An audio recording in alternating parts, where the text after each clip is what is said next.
For This Week in Washington, I'm Dan Holler. Another bloated spending bill and a dangerous housing bill are the big issues this week in Washington. This week, the Senate will take up yet another bloated spending bill that will cost the American taxpayers $410 billion. It also contains nearly 9,000 earmarks. Taxpayers should not be asked to fund programs like Maine's seal and lobster research when families are cutting back on basic necessities. Can you believe Maine also wants money for a lobster boat ride-along program? Also buried in the bill is a provision that allows Nevada to participate in the Pacific Coastal Salmon Recovery Fund. Perhaps that money would be better spent on a geography lesson. President Obama pledged to do away with earmarks next year, but he needs to start now. He also needs to do away with the double dipping.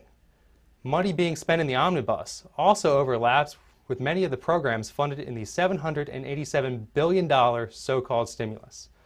One of the more egregious provisions is the funding of comparative effectiveness research, which is the framework for nationalized health care. It received $1.1 billion in the stimulus, but that wasn't enough. Congress felt compelled to add an extra $50 million in this week's spending bill.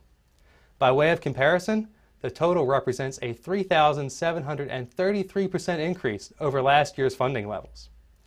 Finally, the House of Representatives will try once again to pass a housing bill, which they had to delay last week because of opposition to a dangerous provision known as mortgage cramdown. This legislation would lead to higher mortgage rates and further destabilize credit markets. For more information, log on to humanevents.com.